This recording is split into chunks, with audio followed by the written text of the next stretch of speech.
TDP Mahanadu కార్యక్రమంలో మంత్రి నారా లోకేష్ మాట్లాడిన మాటలకి కడప జిల్లాలోని వైఎస్ఆర్సీపీ పార్టీకి కోసాలు కదిలిపోయాయి. ఒక రకంగా చెప్పాలంటే ఆల్రెడీ 2024 ఎన్నికల్లో 10 అసెంబ్లీ స్థానాలకి 7 అసెంబ్లీ స్థానాలు గెలుచుకుంది. కడప మేయర్ కుర్చీ కూడా టీడీపీ హయమైంది. అప్పటి నుంచి కూడా వైఎస్ఆర్సీపీ పార్టీకి ఒకటే గుబులు. ఈ నెల 27 అంటే ఈ రోజున జరుగుతున్న మహానాడు కార్యక్రమం నుంచి అంటే 27, 28, 29 ఈ 3 రోజులు కడపలో జరుగుతున్న మహానాడు కార్యక్రమానికి ముఖ్యంగా టీడీపీలో ఎంతో మంది ఇప్పటికే కూడా చాలా కీలకమైన నేతలు అయితే ఉన్నారు. ఇప్పుడు వైఎస్ఆర్సీపీ పార్టీ నుంచి ఇంకా ఎంతమంది పార్టీ మారే ఆలోచనలో ఉన్నారు. ఆల్రెడీ గత ఏడాది నుంచి కూడా చూసుకుంటే చాలా మంది కూడా వైఎస్ఆర్సీపీ పార్టీ మారిపోయారు. అయితే ఈ మహానాడు కార్యక్రమం అనేది ఈ రోజు మే 27వ తారీఖున చాలా అంగరంగ వైభవంగా ప్రారంభం అయితే అయ్యింది. ముఖ్యమంత్రి చంద్రబాబు నాయుడు గారు మాట్లాడారు, నాయకులు మాట్లాడారు. కానీ నారా లోకేష్ గారు మాట్లాడుతూ పంచుల మీద పంచులెత్తు వైఎస్ఆర్సీపీ పార్టీని ఒక రకంగా చెప్పాలంటే ఎద్దేవా చేసి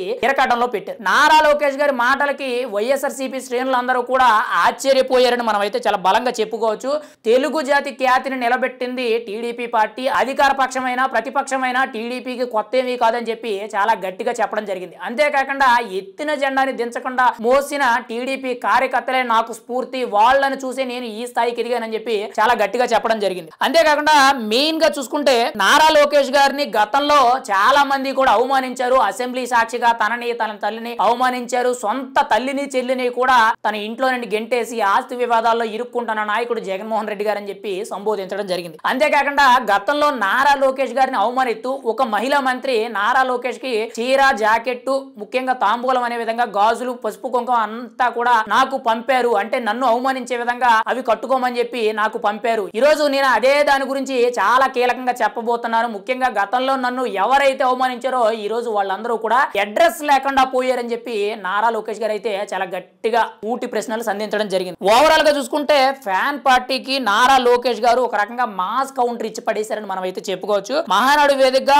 నారా లోకేష్ గారు 6 శాసనాలు కూడా రూపొందించారు. ఈ 6 శాసనాలు కూడా రాబోయే రోజుల్లో ప్రత్యేకించి కూడా రాష్ట్ర ప్రజలకే గానీ టీడీపీ కార్యకర్తలకి, అభిమానులందరికీ కూడా అందుబాటులో ఉండే విధంగా ప్రతి ఒక్కదాన్ని కూడా జాగ్రత్తగా చేసే బాధ్యత నాది అని చెప్పి ఆయన చాలా గట్టిగా చొరవ తీసుకోవడం జరిగింది. అందులో మొదటిది తెలుగు జాతి విశ్వఖ్యాతి, రెండోది పేదల సేవలో సోషల్ రీ ఇంజనీరింగ్, మూడోది శ్రీశక్తి, నాలుగోది అన్నదాతకు అండగా, ఐదోది యువగలం, ఆరోది కార్యకర్తే అధినేత అనే విధంగా 6 శాసనాలను అయితే చెప్పడం అయితే జరిగింది. ఈ 6 శాసనాల్ని కూడా ఖచ్చితంగా అమలు చేస్తాము. ప్రతి ఒక్క విషయంలో రాష్ట్ర వ్యాప్తంగా ఉన్న ప్రజలందరికీ కూడా అందుబాటులో ఉండే విధంగా వాళ్ళకి అందవలసిన ప్రయోజనాలు ఏవైతే ఉన్నాయో అవన్నీ కూడా చేకూరే విధంగా పూర్తి స్థాయిలో అమలు చేసే బాధ్యత నాది అని చెప్పి నారా లోకేష్ గారు చాలా గట్టిగా చెప్పడం జరిగింది. ఆయన స్పీచ్ కు ఒక రకంగా చెప్పాలంటే నారా లోకేష్ గారి మాటలకి మహానాడు సభ అంతా కూడా దద్దరిల్లిందని మనం అయితే చెప్పుకోవచ్చు. ఎందుకంటే రాబోయే రోజుల్లో చంద్రబాబు నాయుడు గారి తర్వాత టీడీపీని శాసించేది ఒక రకంగా టీడీపీ తరపున ముఖ్యమంత్రి హోదాలో కూర్చుండబోయే